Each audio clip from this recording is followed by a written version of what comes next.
एक वेटर बस 2 second late खाना लेके आया था और तभी वहां बैठी 80 साल की एक दादी जी ने उसको गालियों की बारिश में भिगो दिया। अब दादी का इतना गुस्सा देख आसपास के लोग उसे ऐसे घूरने लगे जैसे उसने बम फोड़ दिया हो। बेचारा वेटर भी चुप नहीं रहा, गुस्से में आके जोर से टेबल पर हाथ मारा और वहां से चलता बना। लेकिन दादी को इससे कोई फर्क ही नहीं पड़ा, उल्टा अब वो औरों पर भी बरसने लगी।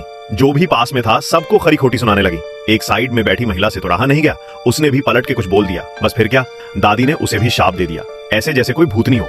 अब उस महिला का पति भी भड़क गया, गुस्से में कुर्सी से उठकर दादी को कुछ बोलने ही वाला था, लेकिन जैसे ही वो अपना सिर दादी के पास ले गया, दादी ने सीधा उसकी गर्दन पर काट लिया और अगले ही पल बंदा सीधा ऊपर चला गया। मतलब स्वर्ग नहीं, सीधे गेम ओवर हो गया।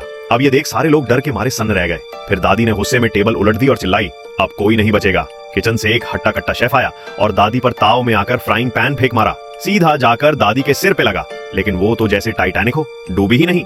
दादी फिर से ऐसे खड़ी हो गई जैसे कुछ हुआ ही नहीं और बिना वक्त गवाए सीधा छत पे चढ़ गई। हाँ सच में, जैसे कोई स्पाइडर वुमन हो। अब दादी ऊपर से नीचे उड़ती फिरती आ रही थी सबको खाने। तभी एक शिकारी टाइप बंदा आया और दादी पे गोली चला दी।